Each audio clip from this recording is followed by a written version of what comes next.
Unit 4 টাকা থেকে 4.5 টাকা দিয়ে কেন্দ্রীয় সরকারের কাছ থেকে আসাম সরকার কিনে আনতে হয়, সরকারে কিনে আনে। বাকি বিদ্যুৎ তাহলে 250 আর 1300 ভাই কেন্দ্রীয় সরকারের কাছ থেকে তথাপি কিনে আনতে হয়। পার ইউনিট 4 টাকা থেকে 4.5 টাকা ইউনিট। আর বাকি যে বিদ্যুতের প্রয়োজন সেগুলি বিভিন্ন রাজ্য থেকে আসাম সরকার বা এই মানে বিদ্যুৎ বিভাগে কিনে আনতে হয় কত ইউনিট? পার ইউনিট 12 টাকা। আসসালামু আলাইকুম এভরিওয়ান, সবাই কেমন আছেন? আশা করি ভালোই আছেন। তো যাই হোক, একটা বিশেষ খবরটা হইলো সামনের 15 তারিখ সোমবারের দিনে বেলা 12টার দিকে লক্ষ্মীপুর ইলেকট্রিক ডিপার্টমেন্টে গণ আন্দোলন করা হবো, যার জন্য মানে পরিস্থিতি চালাইছে বা এই বিষয় মানে সবাইকে অবগত করে আছে আর করতেছে। তো যাই হোক, আমিও এই বিষয়ে আমার ভিডিওর মাধ্যমে আপনাদেরকে জানাতে চাই যে যাতে সবার ভালোর জন্য সবার 200 টাকার বিল 500, 700, 1000 টাকা আসতেছে, এই ধরনের মানে খাবলির থেকে বাঁচার জন্য, সিধা কথায় খাবলির থেকে বাঁচার জন্য সবাই এই আন্দোলনে জয়যুক্ত করবেন আশা করি। তো এই যে দেখেন কামারপাড়াতে এসে যে কোনো মিটিং করছে, মিটিংটা দেখেন, একটু দেখলেই বুঝবেন। তো যাই হোক, এই যে যেটা সোমবার 15 তারিখে যেটা গণ আন্দোলন লক্ষ্মীপুর ইলেকট্রিক ডিপার্টমেন্ট অফিসে যেটা হবো, এর মূল কারণ হয়েছে এই যে গ্রামে গ্রামে যেগুলা স্মার্ট মিটার লাগাইতেছে, এই স্মার্ট মিটার মূল কারণ হয়েছে স্মার্ট মিটার। কারণ এই স্মার্ট মিটারটা এপিডিসিএল বা সরকারি না, এটা হলো একটা প্রাইভেট কোম্পানির মানে মিটার। এটা মানে সরকারে এই প্রাইভেট কোম্পানির কাছে বিক্রি করে দিতেছে।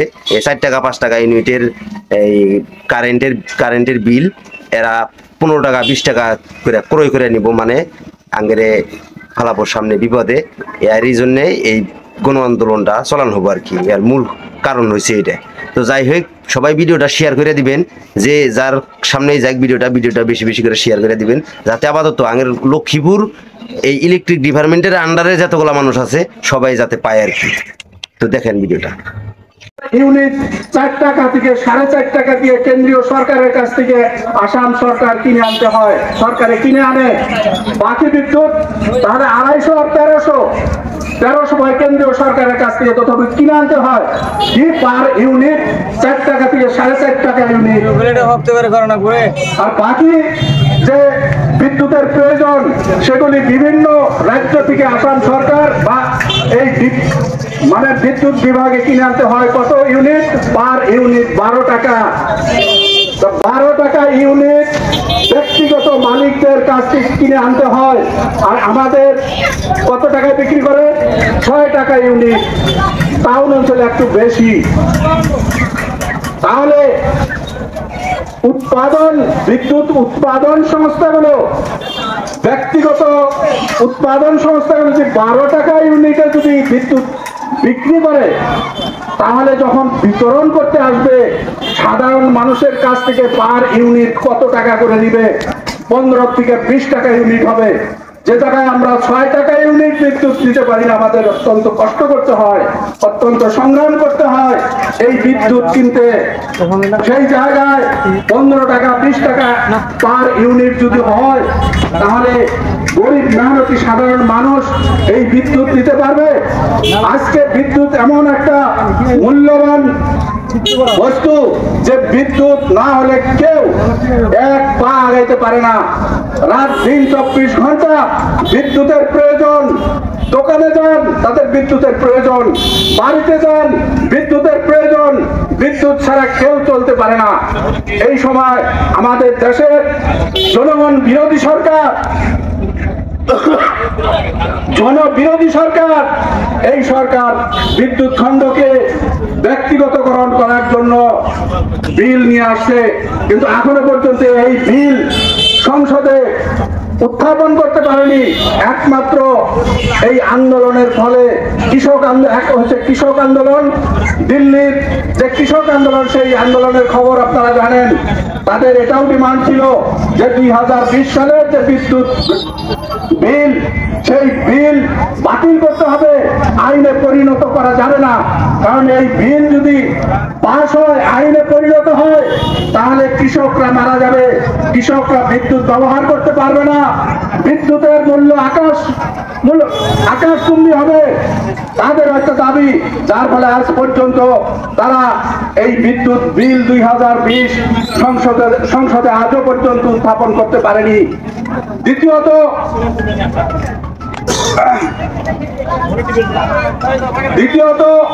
এই বিদ্যুৎ মানে এমন ধরনের ওই বিল 2020 সালের বিদ্যুৎ বিল, আপনি যদি বিদ্যুৎ ব্যবহার করতে না পারেন, যে এত টাকা দিয়ে বিদ্যুৎ কিনতে হয়, বলে আমি বিদ্যুৎ ব্যবহার করব না। বাজার থেকে আপনি সোলার কিনে নিয়ে আসলেন, সোলার কিনে নিয়ে এসে সোলার লাগালেন, তাহলে কি হবে? সেখানেও তারা মিটার লাগায় যাবে। আপনার টাকায় আপনি সোলার কিনে আনলেন, ব্যাটারি কিনে আনলেন, তারপরেও সেখানে তারা মিটার লাগাবে, সেখান থেকে আপনার বিল দিতে হবে এই কোম্পানিগুলোকে। দেখেন কিরকম ধরনের মারাত্মক ক্ষতিকারক এই বিদ্যুৎ বিল 2020 নিয়ে আসছে বিজেপি সরকার, জনবিরোধী বিজেপি সরকার। বলে আমরা আপনাদের কাছে অনুরোধ করব, আপনারা এইভাবে বলে আমরা আর কি করতে পারি, আমাদের নুন আনতে পাল্টা ফুরায়, বলে আমরা কি করব? আপনারা ঐক্যবদ্ধ হন, ঐক্যবদ্ধ হওয়ার সময় আসছে, ঐক্যবদ্ধ হন। আরো কিছু পয়েন্ট, অত্যন্ত মারাত্মক পয়েন্ট এই মুহূর্তে আমার মনে আসতেছে না। এই যে বিদ্যুৎ বিল যে উত্থাপন করতে পারতেছে না, যার ফলে এই জনবিরোধী বিজেপি সরকার সিদ্ধান্ত নিয়েছে। জহিরুল ইসলাম উনি বলছেন আপনাদের সামনে, আমি আরেকটু ক্লিয়ার করতে চাই, পরিষ্কার করতে চাই, যখন এই বিদ্যুৎ বিল 2020 আইনে পরিণত করতে পারছে না, তখন এই জনবিরোধী বিজেপি সরকার সিদ্ধান্ত নিয়েছে যে দিনের ভাগে বিদ্যুতের বিল 20%, 20% টাকা রেহাই দেওয়া হবে, আর রাত্রের দিকে 20% টাকা বাড়িয়ে দেওয়া হবে। আচ্ছা বলেন তো, এটা কাদের স্বার্থে এই সিদ্ধান্তটা নিল? এই সিদ্ধান্তটা একটু চিন্তা করলে দেখা যাবে যে এইটা জনগণের বিরুদ্ধে, কলকারখানা মালিকদের পক্ষে এই সিদ্ধান্ত সরকার নিয়েছে। দিনের ভাগে বিদ্যুৎ গরিব মানুষে কতটুকু ব্যবহার করে? তারা তো দিনের ভাগে সব বাইরে কাজে ব্যস্ত থাকে, বিদ্যুৎ ব্যবহার হয় না গরিব মেহনতি মানুষের, বিশেষ করে দিনের ভাগে। সেইখানে কি করবে? ওই টাইমে আপনার বিদ্যুতের বিল 20 টাকা, 20% টাকা কম নিবে। আর রাত্রে সব গরিব মানুষ সারাদিন কাজকর্ম করে পরিশ্রম করে বাড়িতে আসে, রাত্রের দিকে একটু তারা শান্তিতে থাকবে, তখন তারা বিদ্যুৎ ব্যবহার করে বেশিরভাগ সময় রাত্রের দিকে। আর সেই রাত্রের দিকে কি করবে? 20% টাকা বিদ্যুৎ বিল বাড়িয়ে দিবে। কলকারখানা মালিকরা কলকারখানা চালায় কখন? দিনের ভাগে। ফলে তারা বিদ্যুৎ তাদের সাথেই এই সিদ্ধান্তটা নেওয়া হয়েছে। অন্যদিকে আর একটা কথা, এই জনবিরোধী বিজেপি সরকার বলছে এক দেশ এক চার্জ। এতদিন পর্যন্ত ব্যবসায়িক ক্ষেত্রে যে বিদ্যুৎ ব্যবহার করা হয়েছে, সেখানে চার্জ বেশি, বিদ্যুতের বিল বেশি। আর আরেকটা ডোমেস্টিক ইউজ, ঘরোয়া ভাবে যে বিদ্যুৎ আপনারা ব্যবহার করবেন, সেখানে তুলনামূলকভাবে বিদ্যুতের চার্জ কম। ইন্ডাস্ট্রি বিদ্যুতের চার্জ অনেক বেশি, ফলে তাদেরকে রেহাই দেওয়ার জন্য এই সরকার বলছে এক দেশ এক চার্জ। এক দেশ, আপনি যদি 6 টাকা ইউনিট বিদ্যুৎ কেনেন, তাহলে তারাও, কলকারখানার মালিকরাও 6 টাকা ইউনিট বিদ্যুৎ পাবে। এই ধরনের নানান ভাবে ষড়যন্ত্র চলছে। ফলে বন্ধুগণ, আমি আপনাদের কাছে একটা অনুরোধ করব, আপনারা আসেন। এটা কোনো ধরনের রাজনৈতিক দল নয়, এটা নন পলিটিক্যাল একটা অর্গানাইজেশন, যারা আমরা বিদ্যুৎ ব্যবহার করি, বিদ্যুৎ গ্রাহকদের একটা সংগঠন। এই সংগঠনের উদ্যোগে আগামী 15 তারিখ গুয়াহাটি লক্ষ্মীপুর যে এপিডিসিএল সাব ডিভিশন অফিস, সেই অফিস ঘেরাও করা হবে। এখানে আপনারা আপনাদের নিজস্ব উদ্যোগে আসবেন। সেদিন আমরা সামনের দিকে থাকবো, আপনাদের সামনের দিকে থাকবো। লাঠি পড়ুক, গুলি পড়ুক, আমাদের গায়ে পড়বে আগে। আমাদের গা পড়বে আগে। ফলে আপনারা আপনাদের নিজস্ব উদ্যোগে আসবেন। আর আন্দোলন করতে গেলেই পুলিশ পেটাতে পারে না। আমরা সুশৃঙ্খল শান্তপূর্ণ ভাবে আন্দোলন করব। আর দৃঢ়তার সাথে আমরা দাবি জানাবো যে এই ষড়যন্ত্র অবিলম্বে বন্ধ করা হোক। আর এই আন্দোলন করতে গিয়ে বন্ধুগণ টাকা তো লাগেই। ফলে যে আমরা প্রচার, পাবলিসিটি, বিজ্ঞাপন, মাইক, গাড়ি ভাড়া এইসব নিয়ে চলছি, এখানে তো কিছু খরচ হয়।